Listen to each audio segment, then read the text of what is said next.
Hello everyone, welcome to another watercolor workshop. Something a little bit different this time. I'm going to be showing you a time lapse of painting that I did recently. A lioness and her cubs. It was a bit of an experiment. I was trying something different for me. I'll show you what I mean later on. So the painting started off, as so many do, with a wet and wet series of washes to establish the main colour tones and the main blocks of colour on the painting. Paints I'm using this week are some new ones, some Michael Harding ones. I treated myself to top of the range paints. I've got yellow, orange and a blue out. And I'm mixing them together to make a whole series of different tones, colours, browns, tan, cyan colours. So I've got the first wash on, and I'm now using this. This is another experiment. I'm using this. I think they're called Chinese calligraphy brushes. It's not as soft as a usual watercolor brush. It's quite bristly, and I'm using it to lift out some of the areas that I want to remain white. You can see that I'm mixing up the browns by adding various quantities of the yellow, orange, and blue together. The blue is phthalo blue, and it's very powerful. So sometimes my mix goes to a green, in which case I then add some orange to it to bring it back to a kind of brown colour. Anyway, on we go with the actual painting. The first layer of colours on the beast itself. Oh yeah, I've also worked out how to drop an image onto the video so you can see what I'm aiming at now on the right hand side. So various yellows and browns are being mixed up, and I'm using the Chinese calligraphy brush to paint with here.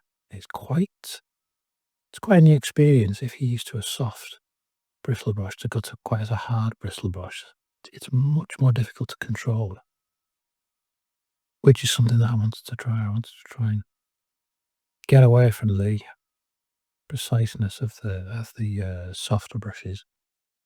I'm trying to get blocks of colour rather than lots of soft merged washes. I was trying to get distinct outlined blocks of colour, a bit like an old poster, I suppose.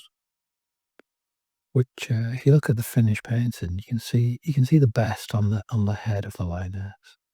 It didn't work out quite as well on the cubs. I think I lost my way a little bit and started blending and softening, which is a shame because I wish I'd kept with the one style throughout. But it is an experiment, and experiments are all about learning, and that's one of the things that I learned is to stick to your guns, see it through to the end.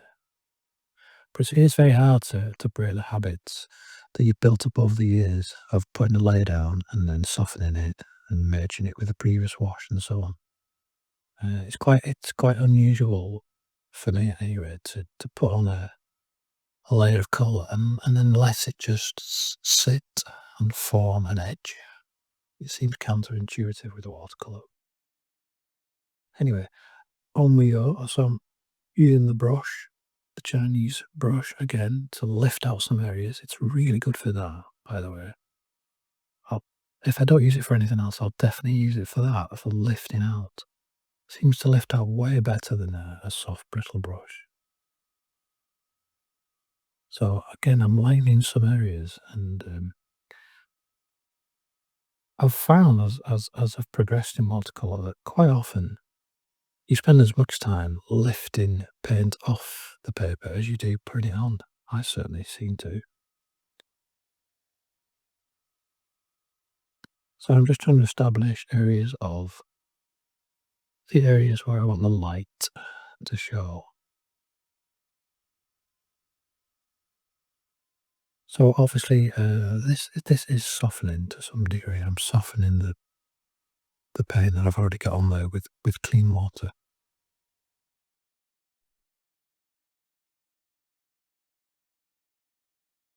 So we'll get to the actual painting in a moment.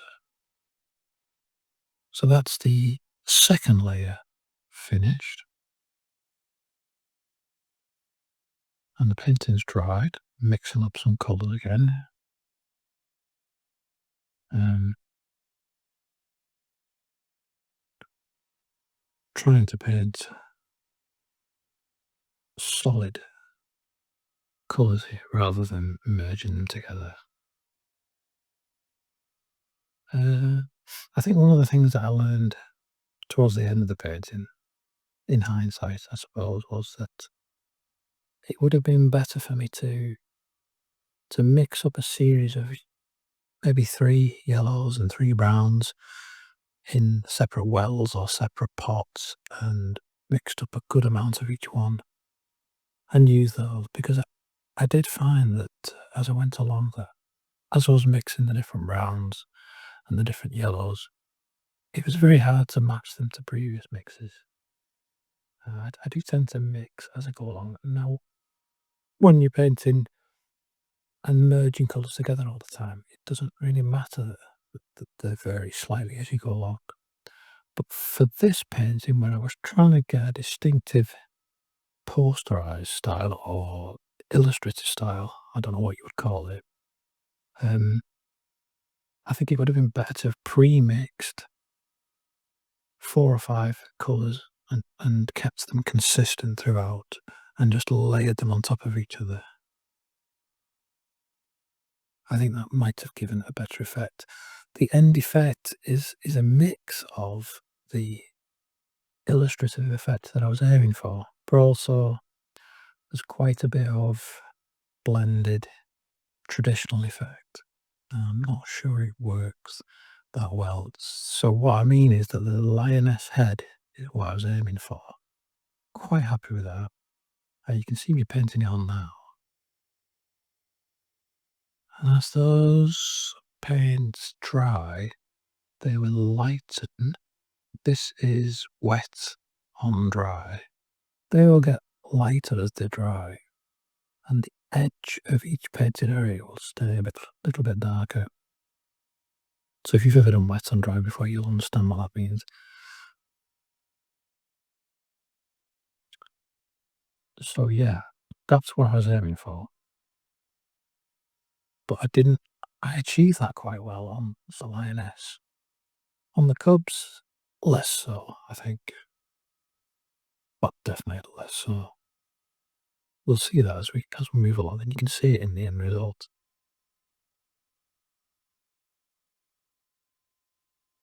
But this is what watercolour's all about for me. Keep trying different things, keep trying different techniques. Never tried this before.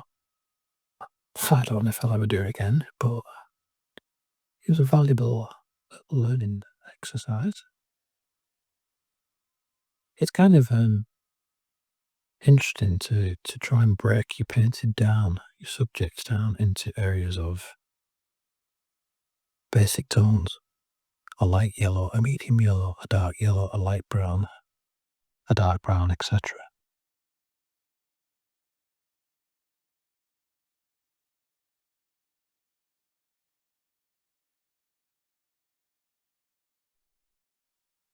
So here we go. I'm working on the cubs now, and I am starting to fall back into the old method of putting down a colour and then softening the edges, which I was trying not to do. Old habits die hard.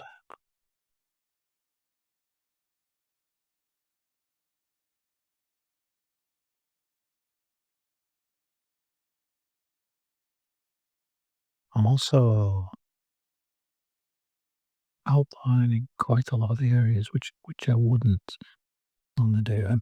It's definitely looking more like um, an illustration or a cartoon, even i- in some ways, with blocks of colour surrounded by dark.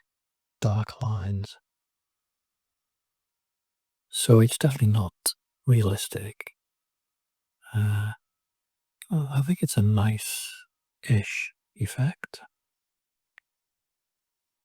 It's nice to try something different every once in a while.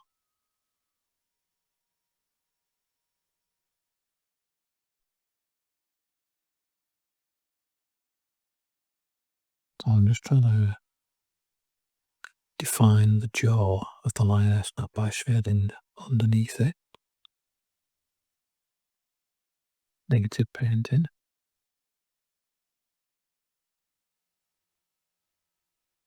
It's a balancing act between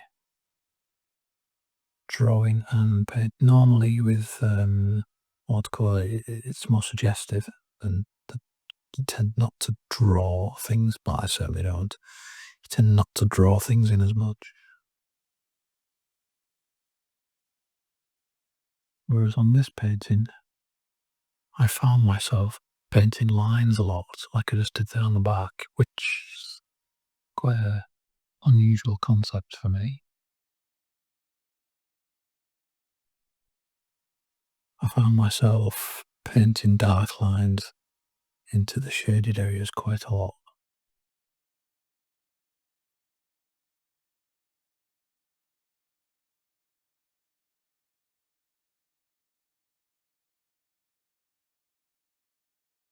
But it does illustrate um, a common method for painting, whereby we start with the lighter colours, the lighter washes, and then slowly work towards the dark areas. I do that in general, although sometimes I find it easier to paint some of the darks in first to establish a kind of framework to work it within. I don't always, I don't stick with a strict do the lights, do the mediums, do the darks. I don't think anybody does that. So here's that orange. It's really intense. It's almost a red. Lift out a little bit. Instant eye.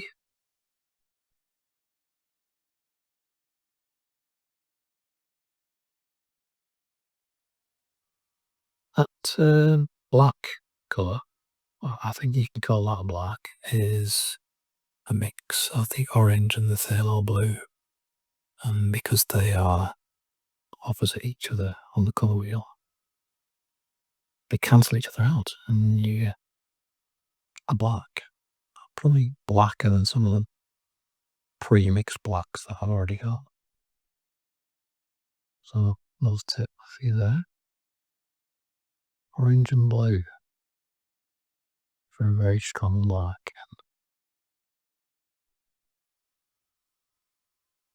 So I think I messed up this cub's face a bit. Uh, when we get to the end and then we jump to the final painting, there is actually a gap. I came back to the next day and I put a little bit of extra shade in, or a little bit of extra detail in, and it was mostly on this cub's face, which I think I didn't do that well. So we're getting down to to the final stages now. We put the darkest darks in and the finer details.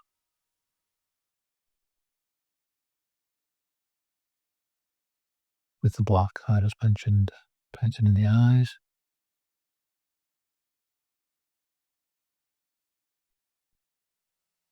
Yeah, it's definitely starting to look a little bit cartoonish, which was interesting for me to paint in this way, and always strive to be real.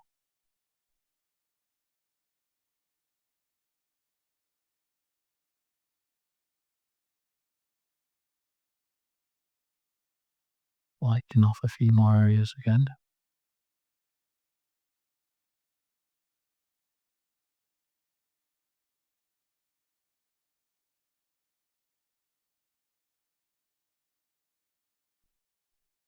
And then we come to some white. I've got a watercolour white in a bottle here, PH Martin. It's a strange thing. It's a cross between an, an acrylic ink and a watercolour. I'm still actually can't decide if I prefer it over a standard watercolour. It looks very strong, and then when you dilute it, it looks very weak. So I can't decide if I like it or not. And then a gel pen for the whiskers, which I definitely didn't like. So the next day I came back to this painting and I used a standard white from a tube, and I repainted the whiskers and some of the ear areas because I thought they were a bit insipid at this stage. Yellow and blue, a nice olive green, and that's about it. It's not an interesting experiment. I don't know if I would repeat it, but I certainly learned a lot from the exercise. I learned a lot about the brush. I learned a lot about these new colours that I've tried, and I think it's always worth trying something new. Hope you found that interesting, and join me for another watercolour workshop soon. Thank you for watching.